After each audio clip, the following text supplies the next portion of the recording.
오늘 함께 하실 하나님 말씀은 고린도후서 1장 15절 말씀입니다. 고린도후서 1장 15절.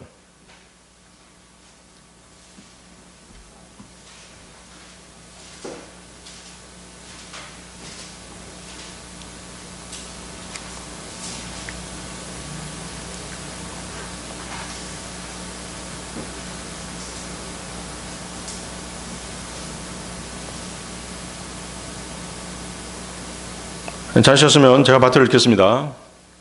그런즉 이런 확신 가운데 내가 전에 너희에게 가려는 생각을 갖게 되었으니 너희로 하여금 두 번째 은택을 얻게 하려 하며.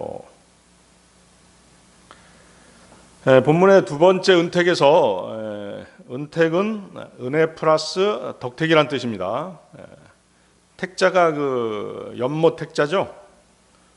받은 은혜가 연못처럼 풍성하게 가득 쌓여 있다는 의미입니다. 영어로 어떻게 돼 있어요? 은혜라고 되어 있진 않죠? second benefit입니다. second benefit. benefit로 번역된 헬라어는 카린입니다. 이 카린은 선물이나 호의라는 뜻을 가지고 있습니다. 그래서 그 두 번째 은택은 바울이 고린도 교회를 두 번 방문해서 그들에게 두 번의 영적인 유익과 격려를 해주고자 한 것입니다. 바울은 먼저 고린도를 방문한 뒤 마케도니아로 갔다가 다시 돌아와 그들을 한 번 더 만나려고 계획했습니다. 그래서 그 두 번째 은택은 바울 사도의 방문을 통해서 말씀과 교제와 위로를 다시 받게 되는 영적인 은혜를 가리키는 것이죠.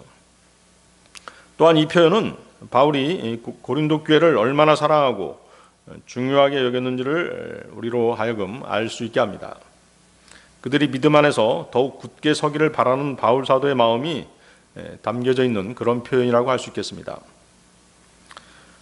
하나님께서는 한 번만 은혜를 주고 마시는 그런 분이 아니십니다.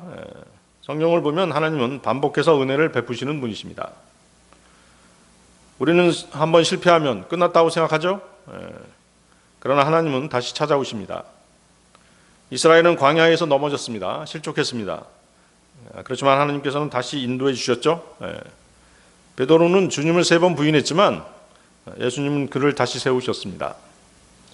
요나는 하나님의 말씀에 불순종하고 도망하다가 바닷속에 빠져서 죽었었죠.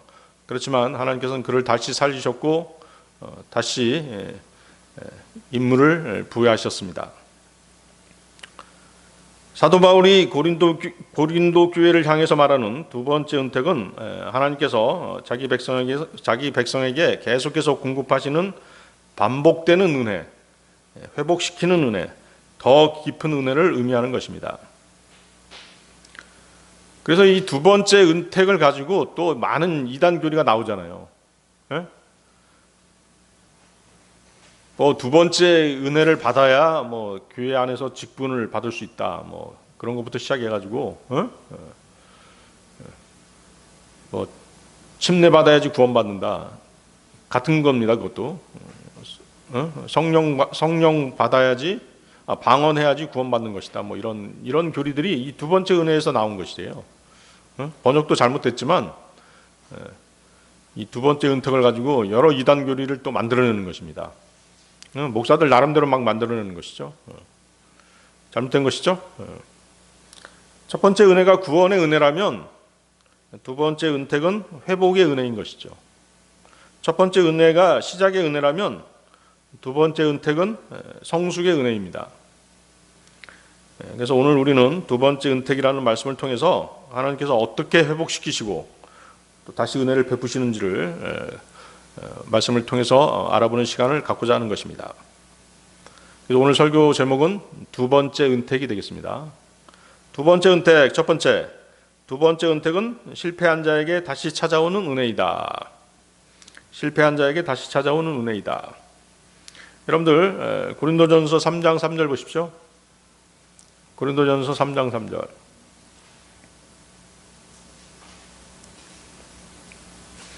고린도 교회는 문제가 많은 교회였죠. 육신적인 성도들로 가득 찬 교회였습니다. 자, 고린도전서 3장 3절. 이는 너희가 여전히 육신적이기 때문이라. 이는 너희 가운데 시기와 분쟁과 분열들이 있으므로 너희가 육신적이지 아니하냐?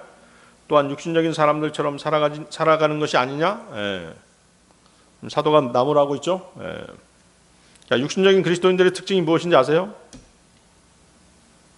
예. 자, 성경 말씀에 의하면 육신적인 그리스도의 특징은 담배 피는 것도, 술을 마시는 것도, 나이트클럽에 들락거리는 것도 아닙니다. 술 피고 담배 피고 나이트클럽 돌아다니고 도박에 심취하고 이런 그리스도인이 있다면 그 그리스도인은 육신적인 그리스도인이 아니라 타락한 그리스도인인 것이죠. 이처럼 타락한 그리스도인들이 다시 회복하는 방법은 오히려 아주 간단합니다. 지금까지 그리스도인으로서의 그 자부심을 떨어뜨리고 절망에 빠뜨렸던 모든 세상 일로부터 손을 끊는 것이죠. 손을 씻는 것입니다. 그리고 지금 당장 하나님께로 발길을 돌리면 되는 것입니다. 지금까지 자신을 마취시키던 술, 담배, 도박, 포르노 등을 과감하게 끊고 돌아서는 것입니다. 그렇게 하기만 하면 그는 타락한 세상으로부터 자신을 건져낼 수 있는 것입니다. 또 그렇게 하면 이 세상에 누리던 모든 즐거움이 허무하고 쓸모없는 것이었음을 알게 되는 것이죠.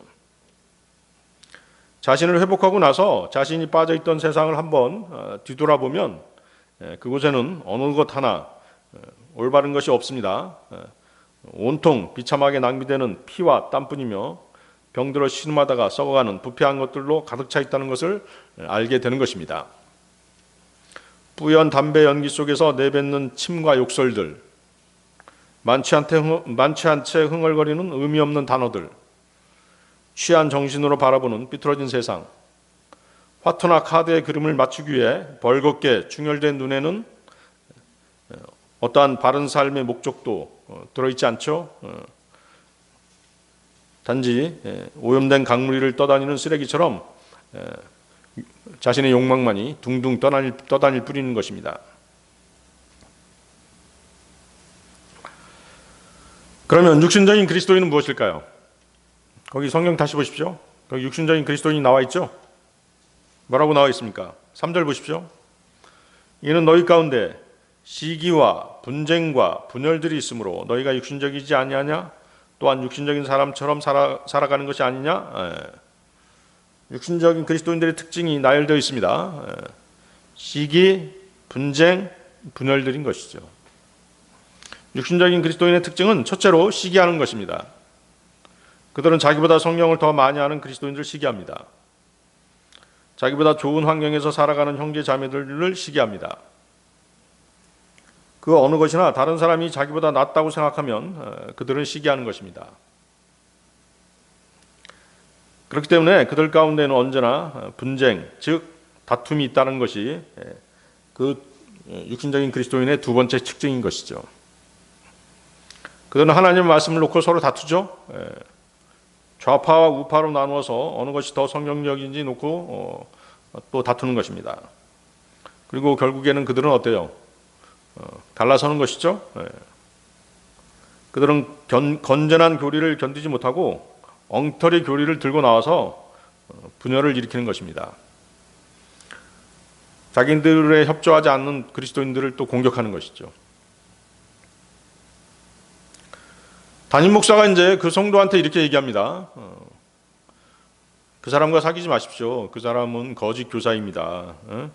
그 사람과 교제하는 것은 위험합니다. 이렇게 경고를 미리 하는데도 불구하고 그 사람을 쫓아가는 이유가 뭘까요? 나를 높여주고 내가 영광받는 일이라면 불 속이라도 뛰어드는 사람이 육신적인 그리스도인인 것이에요. 그러면 그런 육신적인 그리스도인이 모인 곳에는 어떤 일들이 벌어질까요? 여러분들 여기 잡고 야고보서 3장 14, 16절 한번 보십시오. 야고보서 3장 14, 16절.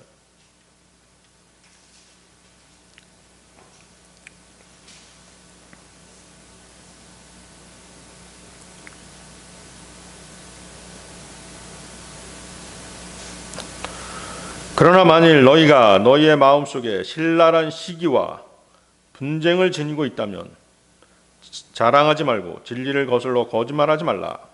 이런 지혜는 위로부터 내려오는 것이 아니요 오히려 땅에 속하고 유격적이며 마귀적인 것이라. 이는 시기와 분쟁이 있는 곳에는 혼란과 온갖 악한 행위가 있기 때문이라. 육신적인 그리스도인의 특징, 시기, 분쟁, 분열이라고 말씀드렸죠. 그런데 시기와 분쟁이 있는 곳에 뭐가 있다고 그래요? 혼란과 악한 행위가 있다라고 말씀하시잖아요. 그렇죠? 그래서 성경이 말씀하시는 것은 바로 이런 것을 두고 말씀하신 것이에요. 여러분들 고린도전서 5장 1절도 한번 보십시오. 고린도전서 5장 1절.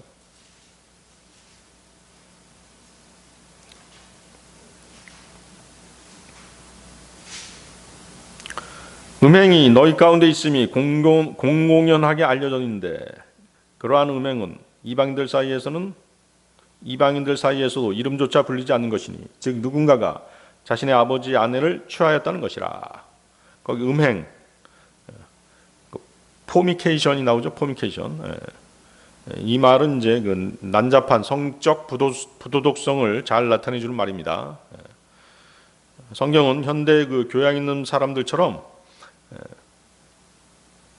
음행을 혼전 관계라든가 혼의 정사 같은 애매한 어휘로 포장하지 않습니다.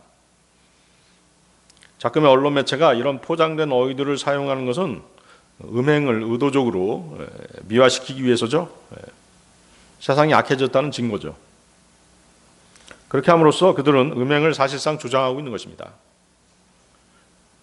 음행을 음행이라고 그대로 표현하면 그것이 더러운 행위라는 것이 노골적으로 드러나기 때문에 감추려고 하는 것이죠.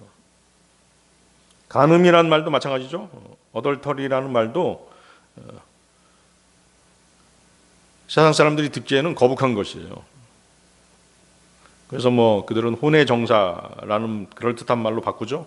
강간이라는 말도 없어졌죠. 강간이라는 말도 요즘 쓰지 않습니다. 성폭행이라는 말을 쓰고 있죠. 그러나 성경에서 음행은 실제 부정한 성관계를 갖는 행위를 말합니다. 성경은 음욕을 품고 여자를 바라보는 것만으로도 이미 간음한 것으로 그렇게 규정하고 있습니다. 마태복음 5장 28절이죠. 그러나 나는 너희에게 말하노니 누구든지 어떤 여자를 보고 그녀에게 정욕을 품는 자는 이미 자기 마음속으로 그녀와 간음한 것이라. 그렇기 때문에 인간은 음행을 저지르지 않고도 간음을 할 수 있는 것이죠. 간음죄를 범하고 있는 것이에요. 다시 돌아가 보십시오. 고린도전서 5장 1절 다시 보십시오. 고린도전서 5장 1절. 누군가가 자신의 아버지의 아내를 취하였다는 것이라. 자신의 아버지의 아내. 여기서는 이제 직접 친어머니는 아니고 계모죠, 계모.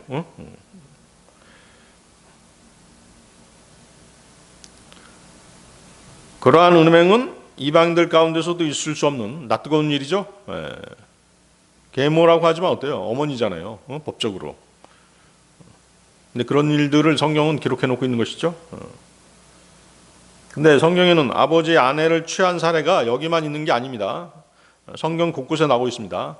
구약에서는 그 야곱의 장자 르우벤이 그런 일들을 저질렀죠. 창세기 35장 22절입니다. 그리고 이스라엘이 그 지역 가운데 거할 때 이러한 일이 있었으니 르우벤이 가서 자기 아버지의 첩인 빌하와 동침하였더라. 신명기 27장 20절을 보면 자기 아버지의 아내와 동침하는 자는 저주받기를 바라노라. 이는 그가 자기 아버지의 옷자락을 들추기 때문이라 할 것이요 온 백성은 말하기를 아멘 할지니라. 이렇게 기록되어 있습니다. 이렇게 기록되어 있는 걸 보면 이런 추잡한 일들이 그때 당시에서도 아주 빈번하게 일어났다는 것을 알 수 있습니다. 인간은 이렇듯 더러운 동물적인 죄악의 본성까지도 가지고 있는 그런 존재입니다. 성경은 인간의 이런 추악한 죄악성까지도 꺼리낌 없이 솔직하게 기록하는 책이죠. 왜 그렇게 정확하게 솔직하게 기록할까요? 조금 미화시킬 수도 있고 감출 수도 있는데 하나님께서는 모든 면에서 완전하시고 거룩하시기 때문에 그러시는 것이죠.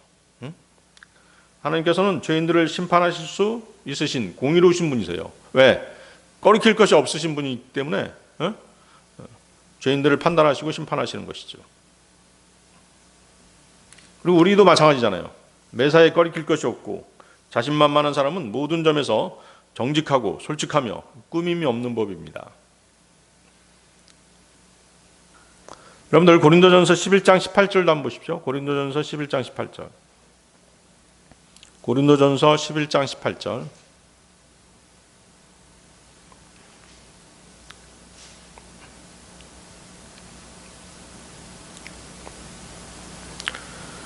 이는 무엇보다 먼저 내가 듣기로는 너희가 교회에 함께 모일 때면 너희 사이에 분열들이 있다고 하기 때문이라. 그리고 나도 부분적으로 그것을 믿노라. 자, 고린도전서 3장 3절에서 바울은 고린도 교회 안에 시기와 다툼이 있다는 사실을 지적했습니다. 그들이 아직도 육신적인 상태에 머물러 있다라고 그렇게 책망했던 것이죠. 또한 고린도전서 5장 1절에서는 교회 안에서 심각한 음행이 일어나고 있는데도 성도들이 그것을 부끄럽게 여기지 않는 모습을 지적했습니다. 그리고 고린도전서 11장 18절에서는 만찬을 함께 나누는 자리에서도 서로 분열하고 파벌을 만드는 문제가 나타난다고 그렇게 말하고 있는 것입니다. 바울은 이러한 소식을 듣고 매우 안타까워했습니다. 이런 교회의 문제는 단순한 인간관계의 갈등이 아니라 복음 안에서 하나 되어야 될 공동체가 무너지고 있다는 증거이기 때문입니다. 이런 일들이 일어나는 것은 고린도 교회 전체의 영적 상태가 매우 약해져 있다는 증거입니다. 고린도 교회는 은혜를 많이 받은 교회였습니다. 하지만 실제 삶에서는 세상의 가치관과 교만을 버리지 못하고 있었던 것이죠. 그러나 바울은 그들을 포기하지 않았습니다. 바울이 고린도 교회를 여전히 사랑하고 회복되기를 바랐기 때문에 이런 문제를 강하게 책망했던 것입니다. 그러니까 여러분들이 그 교회 안에서 누구를 책망하고 지적하면은 미워서 그러는 줄로 대부분 오해하잖아요. 목회자가 뭘 권면하고 뭘 지적하고 책망하면은 그건 성경의 근거에서 하는 거잖아요. 그렇죠? 개인적인 감정에 의해서 하는 게 아니란 말입니다. 여러분들이 그거 알 수 있잖아요. 물론 뭐 영적 분별력이 없는 사람들은 이제 깨닫지 못하겠지만 대부분은 목회자가 뭘 지적하고 권면하고 경고할 때는 성경의 근거에서 하는 얘기거든요. 그걸 귀담아 들으셔야 되는 것이에요. 괜히 나만 미워해 뭐 이러면 안 되는 것이죠.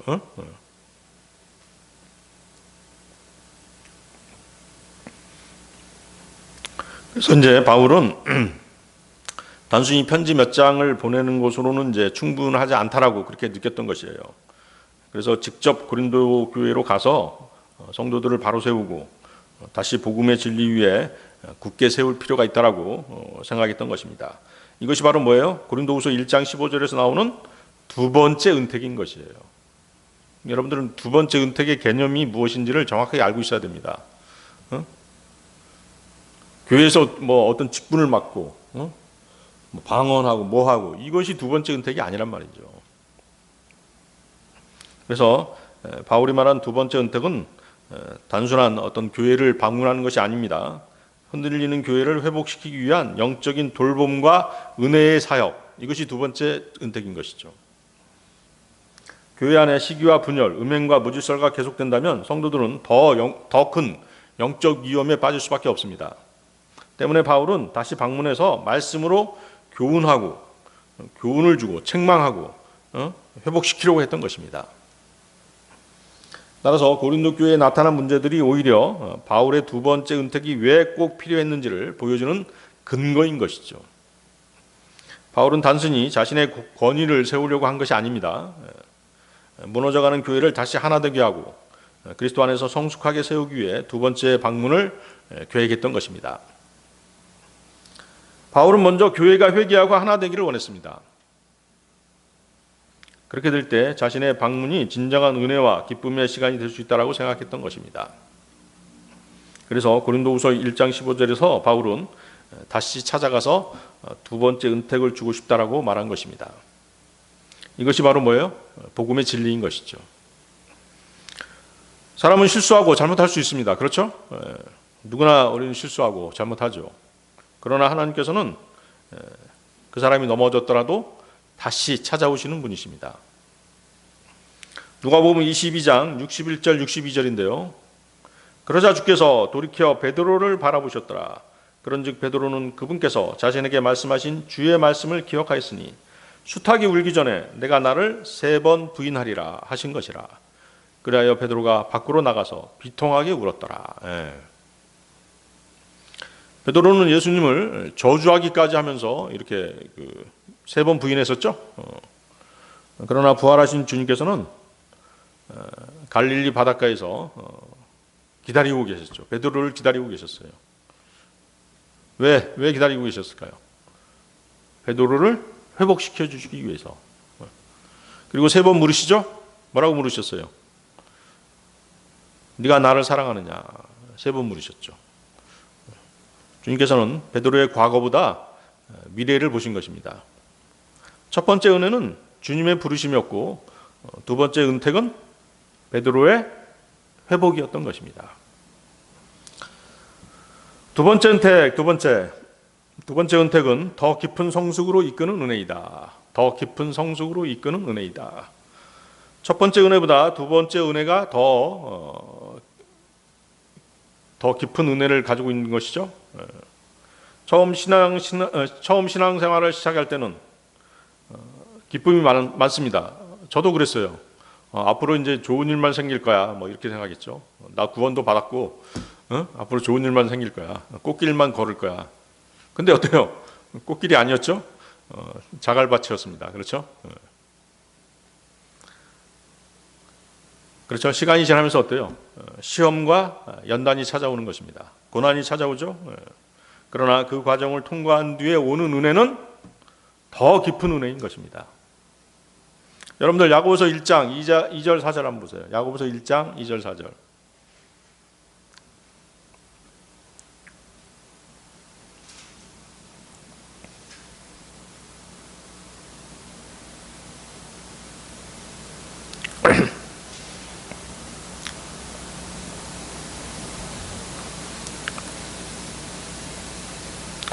찾으셨나요? 야고보서 1장 2절 4절.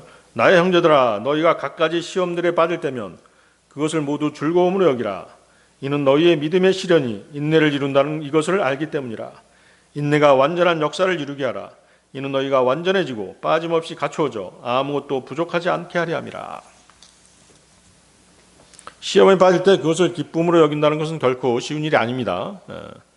예수 그리스도께서는 마태복음 6장 13절에서 제자들에게 뭐라고 가르치셨어요? 시험으로 인도하지 마시고 다만 악에서 구출하여 주시옵소서. 제자들이 기도하는 방법을 가르쳐달라고 하니까 이 말씀을 하신 것이죠. 시험으로 인도하지 마시고 다만 악에서 구출하여 주시옵소서. 이 말씀의 뜻이 뭐예요? 시험, 템테이션이잖아요.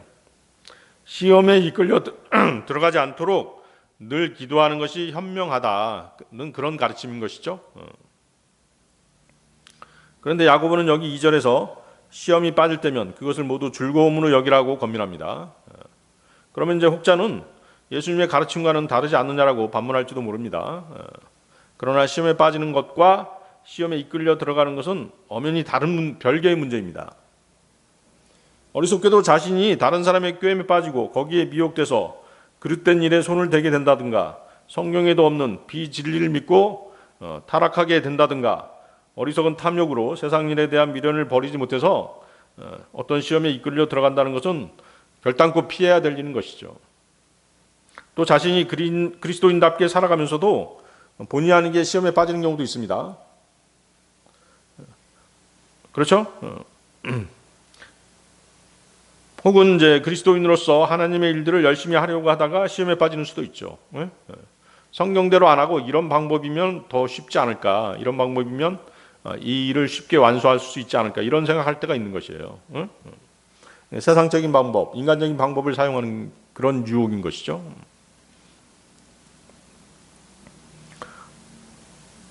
또 어떤 때는 하나님께서 어떤 목적을 갖고 계셔서 의도적으로 여러분을 견디기 어려운 한계 상황까지 그렇게 몰고 가는 경우도 있습니다. 대표적으로 누구예요? 욥 같은 경우가 그런 경우죠. 네. 그래서 2절에서 말씀하고 있는 시험이란 바로 이런 경우를 두고 말하는 것이에요. 이러한 시험은 주변 여건과 상황을 자신의 능력으로 마음대로 통제할 수 없는 그런 경우이기 때문에 불가피하게 그런 시험에 빠질 수밖에 없는 것이죠. 욥을 보세요. 욥이 바로 이제 그런 시험에 빠졌던 것이죠. 그래서 욥이 당했던 시험은 마음대로 쉽게 피할 수 있는 시험이 아니었습니다. 자신의 능력으로 도저히 어떻게 제어할 수 있는 상황이 아니었죠. 그래서 어땠어요, 욥이? 계속 고통 가운데 있었잖아요. 자, 그렇지만 야고보는 이러한 시험에 빠졌을 때 그것을 고통으로 여기지 말고 도리어 즐거움으로 여기라고 충고하고 있는 것이죠. 그리고 그 이유를 바로 3절에서 설명하고 있는 것입니다. 3절 다시 보십시오. 야고보서 1장 3절. 이는 너희의 믿음의 시련이 인내를 이룬다는 이것을 알기 때문이라. 믿음의 시련이 인내를 이룬다. 자, 그래서 이러한 시험은 우리의 믿음을 테스트하기 위해서 찾아오는 것이에요. 신실한 그리스도인은 그것을 알기 때문에 그 시험의 고통을 인내로 견뎌내게 되는 것이죠. 욥기가 왜 쓰여졌겠어요? 믿음의 시련을 견뎌낸 정확한 사례를 하나님께서 우리에게 보여주신 것이잖아요. 그렇죠?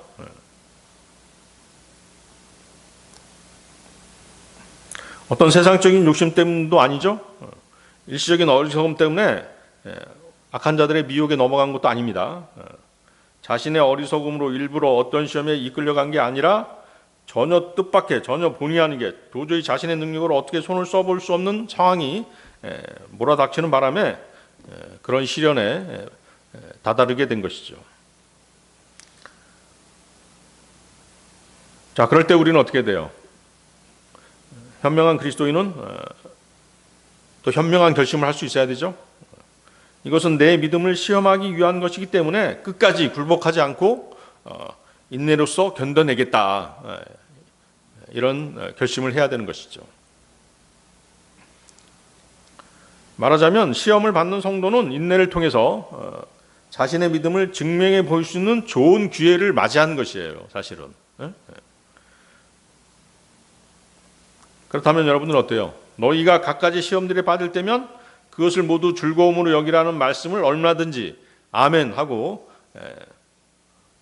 받아들일 수 있어야 되는 것이죠? 그렇습니다. 이렇게 하면 어떻게 돼요?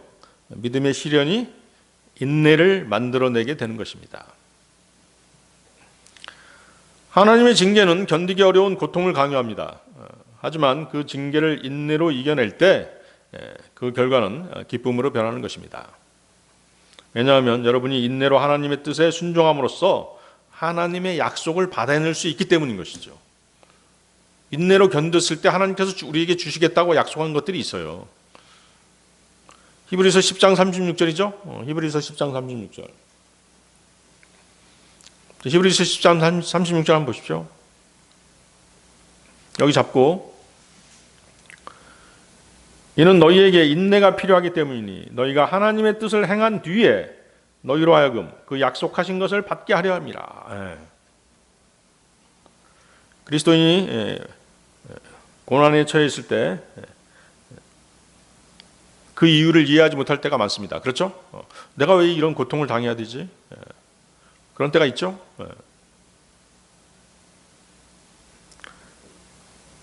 그 고난의 결과가 어떻게 끝날 것인지를 알지 못할 수도 있습니다. 그러나 하나님께서는 모든 것을 알고 계십니다. 그러므로 모든 것을 하나님께 맡겨드리고 인내로 견뎌내어야 되는 것이죠. 지금 이 말씀을 하고 계신 것이에요. 여기서 그 약속하신 것이 뭘까요? 약속하신 것. 여기서 약속하신 것은 단순히 이 땅에서 받는 복이나 어떤 문제의 해결을 말하는 것이 아닙니다. 물론 그것도 들어가 있긴 있어요. 우리가 항상 어떤 고난, 어려움에 처했을 때는 항상 기도하잖아요. 그 기도가 응답되는 것도 있습니다. 그렇지만 이제 더 큰 것은 뭐예요? 그것은 하나님께서 끝까지 믿음을 지키는 성도들에게 주시겠다고 약속하신 최종적인 구원과 영원한 상급을 가리키는 것이죠. 특히 하나님과 영원히 함께하는 생명, 하늘 왕국의 기업, 그리고 그리스도 안에서 누리게 될 완전한 안식을 뜻하는 것입니다. 그래서 본문은 잠시 힘들어도 끝까지 하나님의 뜻 안에서 인내하라는 권면입니다. 그래서 성도는 현재의 고난만 바라보면 안 됩니다. 장차 하나님께서 반드시 이루실 약속을 바라보아야 되는 것이죠. 그래서 주님께서 그분의 자녀들에게 기대하는 것이 한 가지 있죠. 그것은 인내를 만들어내는 것이라는 것이죠. 인내로 자신 앞에 놓인 믿음의 경주를 할 때 주님께서는 바로 그것을 보고 싶어 하시는 것이에요.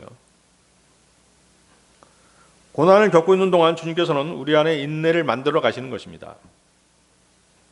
시련에 처할 때 우리는 비록 그 이유는 알지 못하더라도 주님께서는 알고 계십니다. 주님께서는 우리가 알고 있는 것보다 훨씬 더 많은 일들을 우리를 위해서 하고 계신 것이죠. 그리스도인으로서 지금까지 살아온 자신의 인생을 한번 뒤돌아보세요. 그러면 그 사실을 알 수 있습니다. 내가 어느 날 성장했구나 하는 것을 알 수 있잖아요. 항상 그 편안하고 안락함 가운데 있으면 그것을 알 수가 없어요. 고통, 고난, 어려움을 통과했을 때 내가 성숙했구나. 조금은 믿음이 성장했구나라는 것을 알 수 있는 것이죠.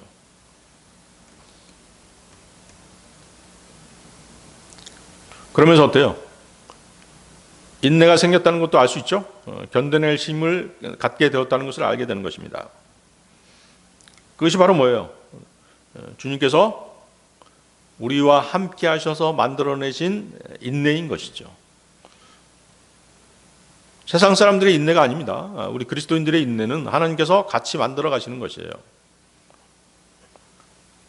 그래서 우리 그리스도인들은 그런 주님과 함께 있기 때문에 힘든 인생길을 인내하면서 지금도 믿음으로 걸어갈 수 있는 것입니다. 야고보서 1장 3절 다시 보십시오. 이는 너희의 믿음의 시련이 인내를 이룬다는 이것을 알기 때문이라. 시련과 시험은 우리의 믿음을 시험하기 위한 것입니다. 시험과 시련은 인내로 통과해야 되는 것이지 불평하는 것은 믿음을 후퇴시킬 뿐인 것이죠. 4절 보십시오. 인내가 그녀의 완전한 역사를 이루게 하라. 이는 너희가 완전해지고 빠짐없이 갖추어져 아무것도 부족하지 않게 하려 함이라. 인내해야 되는 이유가 나와 있죠. 완전해지고 빠짐없이 갖추어지고 아무것도 부족하지 않게 하려 함이라. 여러분 한번 생각해 보세요. 우리가 믿음으로 기도하는 것, 기도하면서 어때요? 그 응답을 기다리는 것 자체가 뭐예요? 인내죠. 인내가 필요하죠. 그렇죠? 네.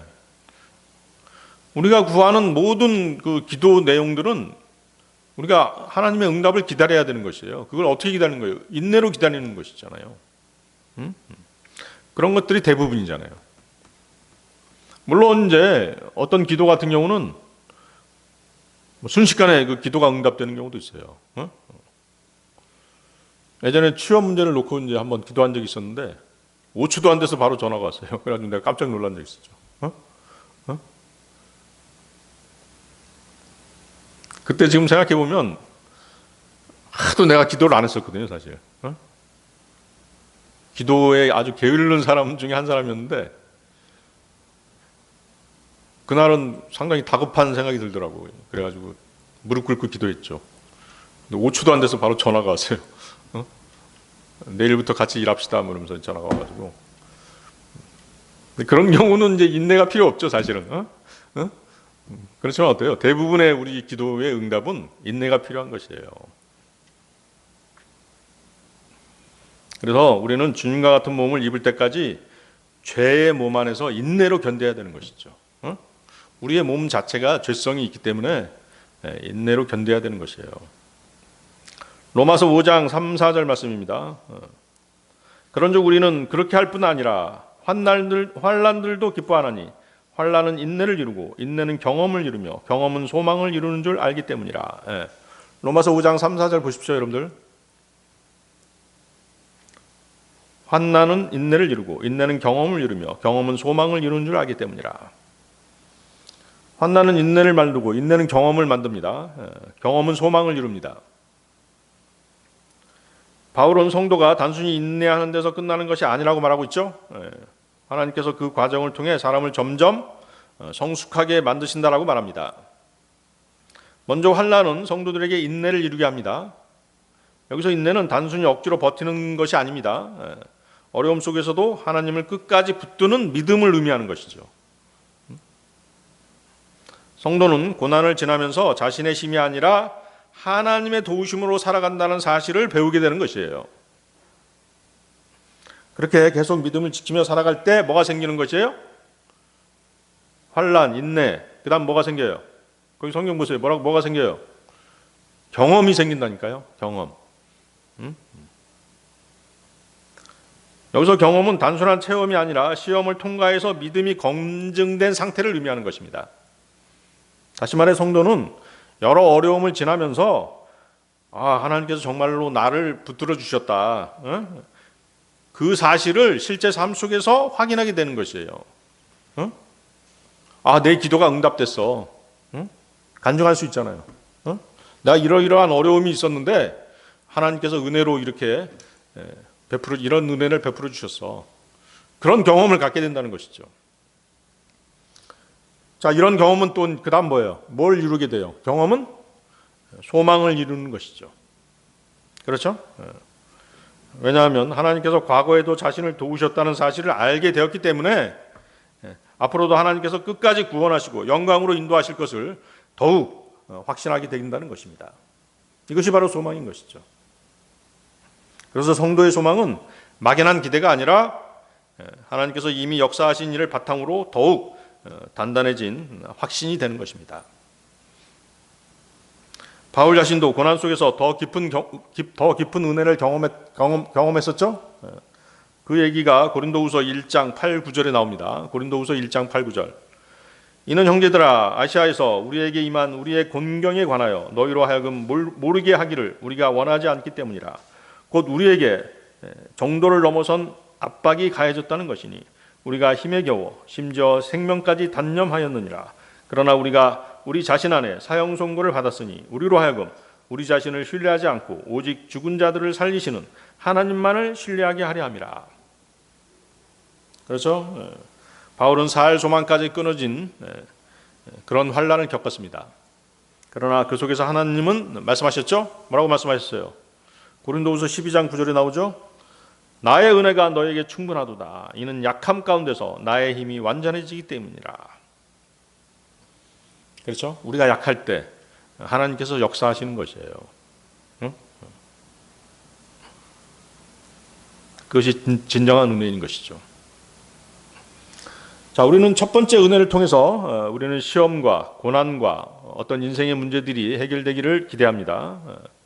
그러나 두 번째 은혜는 시험과 고난과 문제들 속에서도 하나님을 붙드는 은혜인 것이에요.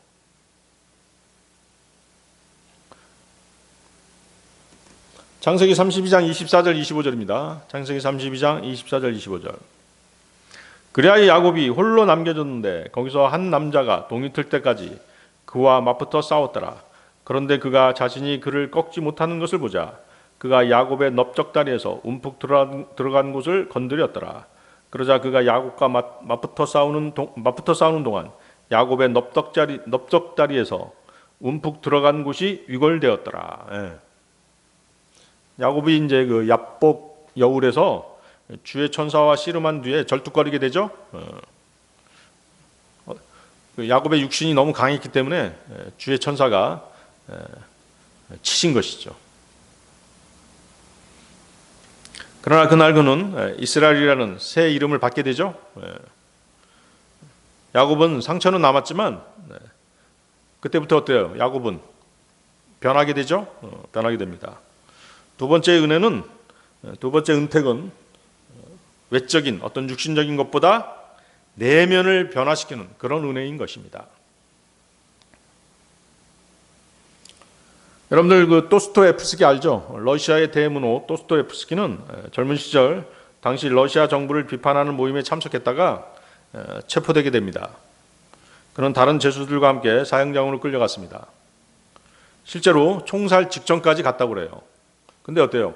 사형 집행 5분 전에 눈을 가린 채 마지막 순간을 기다리던 바로 그때 그 황제의 특별 사면 명령이 떨어진 것이에요.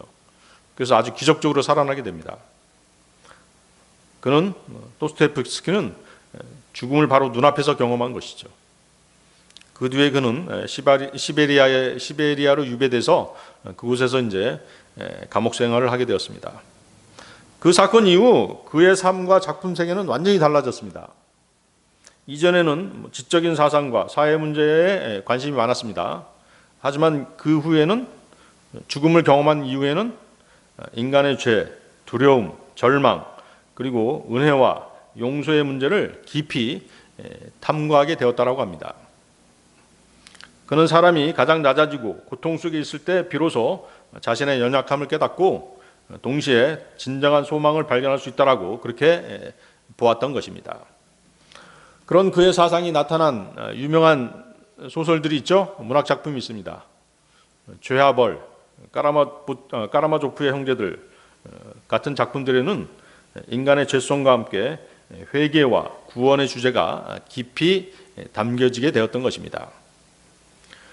도스토옙스키의 삶은 깊은 고난이 사람을 무너뜨리는 것이 아니라 오히려 인간을 더 깊고 성숙한 존재로 만들 수 있다는 사실을 보여주는 대표적인 예인 것입니다.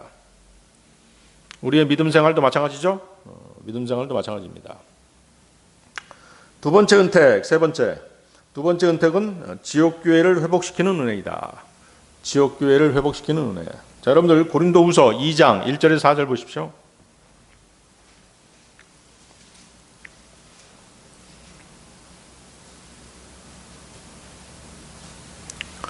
고린도후서 2장 1절에서 4절 말씀. 그러나 내가 이것을 스스로 다짐하였나니 내가 다시는 수심에 잠겨 너희에게 나아가지 않으리라는 것이라. 이는 만일 내가 너희를 애석하게 만든다면 그때는 나 때문에 애석하게 된 바로 그 사람 외에 나를 흡족하게 할 자가 누구겠느냐.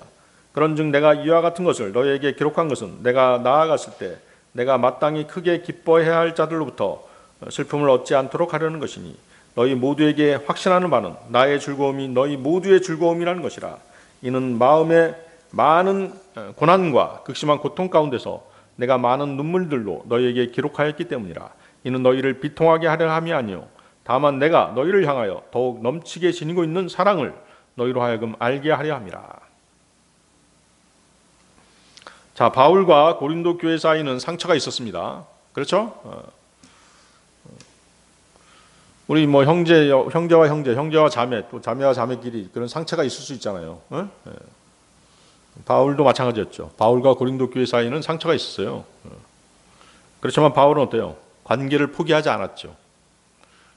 바울은 관계 회복을 원했습니다. 그래서 여기서 바울이 수심에 잠긴 것은 단순한 어떤 개인 감정 때문이 아니었습니다. 고린도 교회의 죄와 분열 때문에 생긴 깊은 영적 슬픔이었던 것이죠. 영적 고통이었던 것이죠. 바울은 고린도 교회를 너무 사랑했기 때문에 더 큰 슬픔을 느낀 것이에요. 그렇죠? 사랑했던 사람들한테 배신당한다고 생각해 보세요. 그렇죠? 고통이 더 크죠? 슬픔이 더 큽니다. 그는 교회 안에 다툼, 교만, 음행, 또 사도권에 대한 반항 때문에 마음이 무너질 정도로 괴로워했습니다. 목회자들 가운데는 이제 아주 영적 권위를 무시하고 도전해 오는 경우가 있어요. 그때 마음이 가장 아픈 것이에요. 응? 그런 일들이 뭐 아주 비일비재하잖아요. 그죠?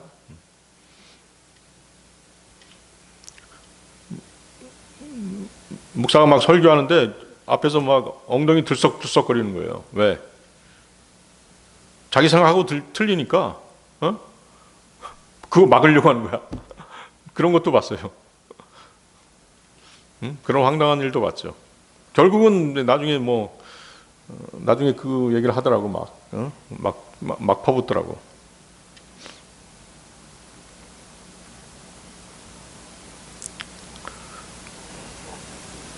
그렇지만 어때요? 성경에 보면 영적 권위에 도전하는 죄가 가장 큰 죄예요. 그래서 그 미리암하고 아론이 바울의 영적 권위에 도전하다가 어떻게 됐어요? 미리암이 문둥병이 걸렸죠? 그런 일들이 있잖아요. 하나님께서 징계하시는 것이에요. 조심해야 됩니다.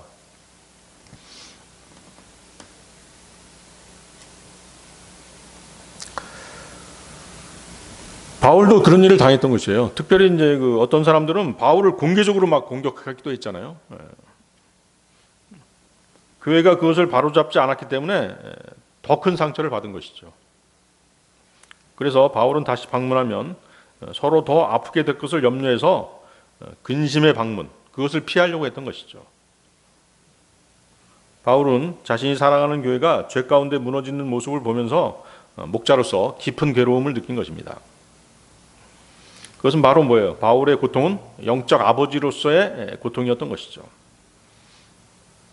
바울은 단순히 자신의 자존심이 상해서 괴로웠던 것이 아니었습니다. 자신이 낳고 세운 교회가 진리의 복음에서 흔들리는 것을 보고 아파했던 것이죠. 그래서 그의 슬픔은 분노보다 사랑에서 나온 슬픔이었습니다. 정죄보다 회복을 원하는 그런 눈물의 슬픔이었던 것이죠. 사도 바울은 고린도 교회가 바르게 행하고 바르게 가르치는 교회가 되어서 하나님께서 그들에게 주신 승리로 인해 그들과 함께 기뻐할 수 있기를 원했습니다. 그들을 다시 방문했을 때 그들을 책망하고 그들 중 몇을 교회 밖으로 쫓아냄으로써 그들에게 슬픔을 안겨주고 징계를 주려고 했던 것이 결코 아니었던 것이죠. 바울이 고린도 교회 사람들의 그 영적 상태에 대한 비탄과 눈물을 편지에 쏟아낸 것은 그들이 올바로 반응해서 바로 잡힐 것을 기대했기 때문이었던 것입니다.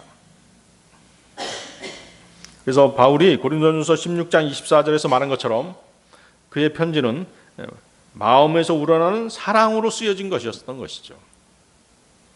나의 사랑이 그리스도 예수 안에서 너희 모두와 함께 있기를 기원하노라. 그렇기 때문에 그 강단에 서서 설교하는 목회자는 항상 성도들의 이름을 부르면서 기도하는 사람이에요. 물론 그렇지 않은 목사도 있겠죠. 거의 매일 그렇게 하는 사람이 목회자인 것이죠. 근데 그걸 곡해하면 안 되잖아요. 그렇죠? 바로 잡혀지길 바라고 바른 영적 분별력을 갖기를 바라고 바른 길로 바라고 그들의 문제가 해결되기를 바라기 때문에 매일 기도하는 사람이 목회자인 것이죠. 근데 그걸 오해하잖아요, 사람들이. 자기의 육신의 욕심 때문에 그런 것이죠.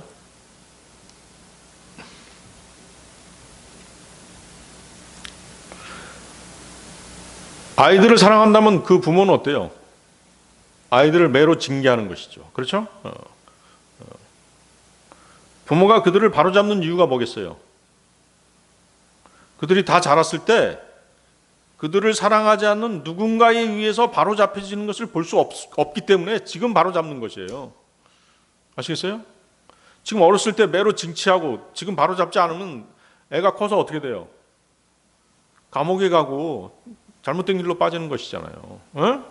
그걸 원치 않기 때문에 어렸을 때 매를 대는 것이에요. 아이들은 그걸 모르는 것이죠. 근데 사실은 아이들의 마음속 깊은 곳에는 부모님들이 나를 야단쳐서 바로 잡아주시기를 원하는 그런 것도 있어요. 그러니까 어때요? 계속 사고치는 아이들 있잖아요. 왜? 부모의 관심을 끌려고 계속 사고치는 사람이 있어요. 아이들이 있다고. 부모가 나한테 관심을 안 가져주네? 그러니까 어때요? 계속 집에서 사고치는 거야. 뭐 물건을 훔친다든지 막 그러면서 부모의 관심을 유도하는 것이죠. 근데 뭐예요? 그런데도 신경을 안 써주면 어떻게 되는 거야? 더 큰 사고 치는 거예요. 아시겠어요? 그래서 은혜는 지금 말씀하고 있는 게 은혜잖아요. 두 번째 은택, 관계를 회복시키는 것이죠. 그래서 교회는 성도들에게 두 번째 기회를 주는 그런 공동체여야 된다는 것이에요. 에베소서 4장 32절이죠. 에베소서 4장 32절. 너희는 서로에게 친절하고 상냥한 마음이 되어 하나님께서 그리스도를 위하여 너희를 용서하셨듯이 바로 그처럼 서로 용서하라. 지역교회는 완벽한 사람들의 모임이 아닙니다. 용서받은 죄인들의 모임이 교회죠. 그러면 교회는 정죄보다 회복이 많아야 되는 것이죠. 노아의 방주에 들어온 짐승들 보세요. 별 희한한 짐승들 많았잖아요. 모든 종류들이 다 있었잖아요. 파충류도 있었죠. 포유류도 있었죠. 조류도 있었죠. 태성부터가 다른 종들이 막 모여 있어요. 교회도 마찬가지라는 것이죠. 동물원과 같은 것이에요. 어떤 의미에서. 그런데 어때요? 그들은 구원의 방주, 즉 예수 그리스도라는 구원의 방주에 같이 올라타 있는 것이에요. 그리고 영원을 향해서 끝까지 가야 되는 사람들인 것이죠. 여러분들 디모데후서 4장 11절 한번 보십시오. 디모데후서 4장 11절.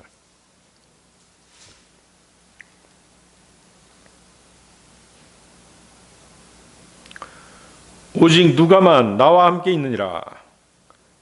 마가를 데리고 그를 너와 함께 오게 하라. 이는 그가 사역을 위하여 나에게 유익한 자이기 때문이라. 마가는 한때 그 선교를 포기하고 떠나버렸습니다. 그래서 바울과 바나바가 그것 때문에, 그 문제 때문에 크게 다퉜어요. 그래서 여러 주석가들은 마가가 첫 선교여행의 어려움과 위험 때문에 부담을 느꼈을 가능성을 말합니다. 당시 선교여행은 단순한 전도가 아니었죠. 험한 여행과 질병, 박해, 경제적 어려움을 견뎌야 하는 일이었습니다. 또 어떤 학자들은 지도권의 변화도 그 원인 가운데 하나였을 것이라고 그렇게 얘기합니다. 처음에는 바나바가 그 중심 인물이었어요. 주도권을 가지고 있었죠. 그러다가 어땠어요? 점점 바울이 선교의 그 중심 지도자가 되었던 것이죠. 마가는 바나바의 조카잖아요. 그렇기 때문에 이런 변화에 적응하기 어려울 수 있었다라는 그런 견해를 말하는 학자도 있습니다. 그러나 중요한 것은 뭐예요? 성경이 마가를 영원한 실패자, 영원한 낙오자로 그렇게 끝내고 있지는 않죠. 그렇게 기술하고 있지 않습니다. 후에 바울은 마가를 어때요? 다시 부르죠? 다시 부르고 있어요. 한때 떠났던 마가가 다시 회복돼서 바울의 동역자가 된 것이죠.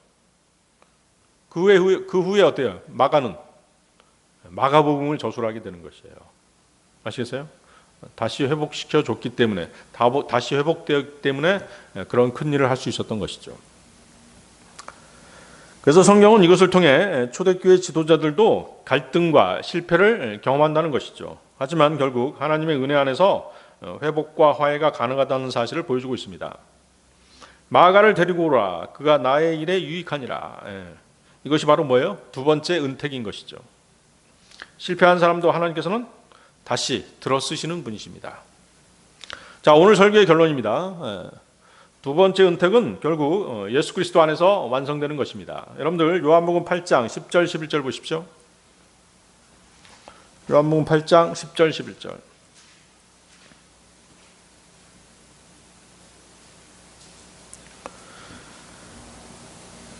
예수님께서 자기 몸을 일으켜 세우시고 그 여자 외에는 아무도 없는 것을 보시자 친히 그녀에게 말씀하시기를 여자여 너를 고소하던 그 자들이 어디에 있느냐 아무도 너를 정죄하지 아니하였더냐 하셨느니라. 그녀가 말씀드리기를 주여 아무도 없나이다 하였더라. 이에 예수님께서 그녀에게 말씀하시기를 나도 너를 정죄하지 아니하노라. 가라. 그리고 더는 죄를 짓지 말라 하셨느니라. 자, 가늠하다 현장에서 잡힌 여인을 사람들이 예수님 앞으로 데려왔죠. 그러면서 이제 율법대로 돌로 쳐서 이 여인을 이제 죽여야 된다라고 또 죽일 것인지를 그렇게 물어본 것이죠. 그러니까 예수님께서 뭐라고 말씀하셨어요? 죄 없는 자가 먼저 돌을 들어서 쳐라, 이렇게 말씀하시죠. 그러니까 어때요? 나이든 노인부터 시작해서 가장 어린 나이의 아이들까지 하나 둘씩 자리를 떠나버렸죠. 그런 상황에서 이제 예수님께서 하신 말씀이죠. 가늠한 죄로 여인을 고소하던 자들이 다 뿔뿔이 흩어지고 한 사람도 남지 않은 그런 상황입니다. 자, 그러니까 어때요? 율법을 집행할 수 없죠. 율법은 어떻게 집행되는 것이에요? 두 사람 이상의 증인이 있어야지 집행할 수 있는 것이에요. 신명기 19장 15절에 나와 있죠. 어떤 죄악으로 인해서나 어떤 죄로 인해서나 그가 지은 어떤 죄에 있어서도 한 사람을 대적하여 한 명의 증인만 일어나지 말지니라. 두 증인의 입이나 세 증인의 입으로 그 사안이 확실시 되리라. 그리고 또 그 증인들은 그 내려진 선고를 집행하는데 또 협력해야 되는 것이죠. 근데 지금 사람들이 한 사람도 남아있지 않죠? 그 자리에는 간음죄로 고소당한 여인에 대해 증거할 증인이 한 사람도 남아있지 않았습니다. 그렇기 때문에 율법을 그녀에게 집행할 수 없게 된 것이죠. 간음한 죄로 끌려왔던 여인의 죄를 확정하고 판결할 수 있는 법정이 성립 안 됐던 것이에요. 그래서 그 여인은 살아날 수 있게 된 것이죠. 예수님께서 말씀하시죠. 여자여, 너를 고소하던 그 자들이 어디에 있느냐? 아무도 너를 정죄하지 아니하였더냐? 이제 공의를 위한 정죄의 칼날이 치워진 지금 은혜와 진리 되시는 주님께서는 그분의 본성대로 자비를 베풀 수 있게 된 것이죠. 주님이 공의를 행하지 않더라도 하나님의 자비가 실행될 수 있게 된 것입니다. 거기 11절 보십시오. 요한복음 8장 11절.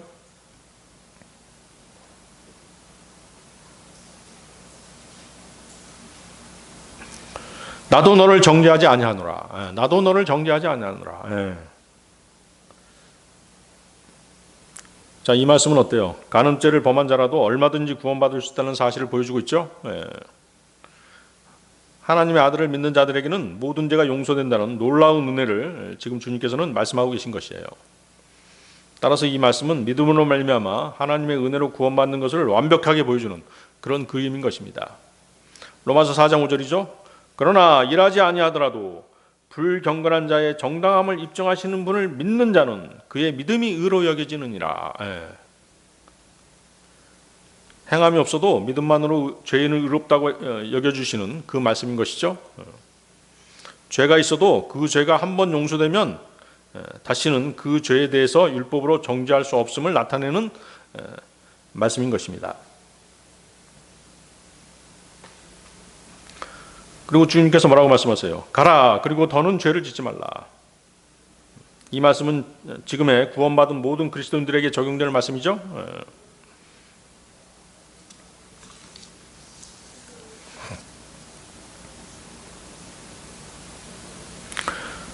구원받은 이후에 우리 그리스도인들은 이제 뭐에 따라서 사는 사람들이에요? 성령님의 인도하심에 따라 사는 사람들이죠. 그렇죠?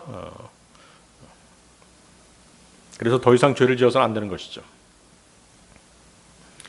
간음하다 현장에서 잡힌 여인에 대한 사건은 이제 그 땅에 글을 쓰시는 주님의 상징적인 행동을 통해서 주님의 뜻을 알 수 있게 합니다.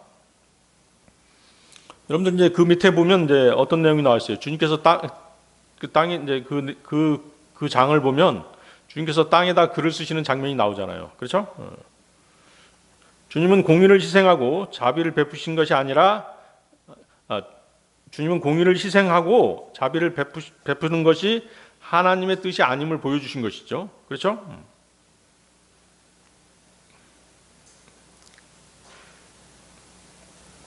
그러니까 처음에 글을 쓸 때는 어떤 내용이었어요? 처음에 글을 쓰셨잖아요.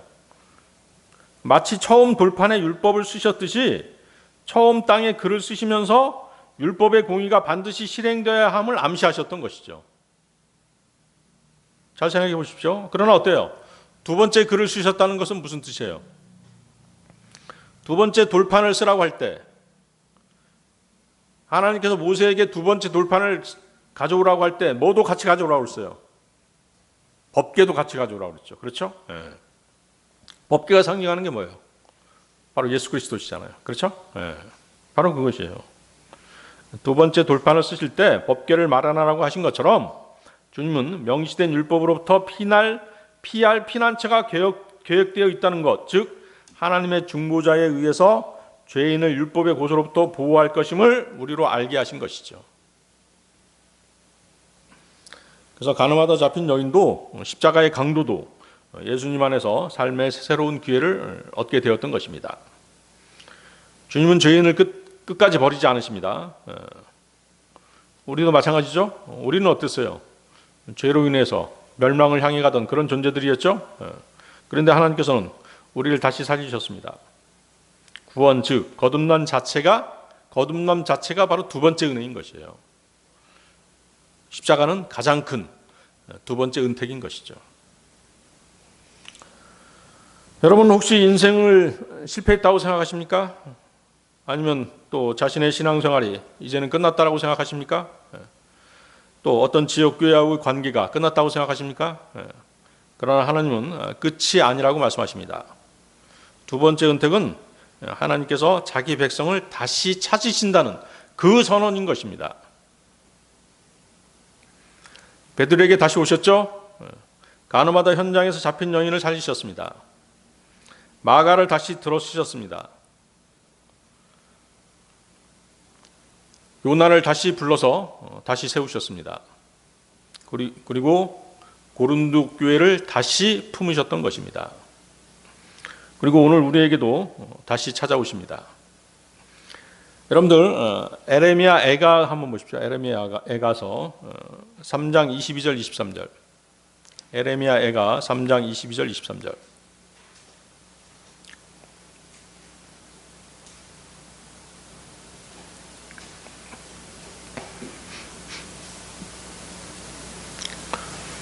하셨나요? 에레미야가 3장 22절 23절. 우리가 진멸되지 않는 것은 주의 자비들로 인한 것이니 그분의 연민들이 사라지지 않기 때문이라. 매일 아침 그것들이 새로워지나니 당신의 신실하심은 위대하나이다. 매일 아침 그것들이 새로워지나니 하나님의 은혜는 끝나지 않는다는 뜻입니다. 오늘도 새롭습니다. 오늘도 다시 시작하게 하십니다. 그러니 여러분들은 낙심하지 마시기 바랍니다. 하나님은 지금도 우리에게 두 번째 은택을 베풀고 계시는 것입니다. 다 같이 기도하시겠습니다.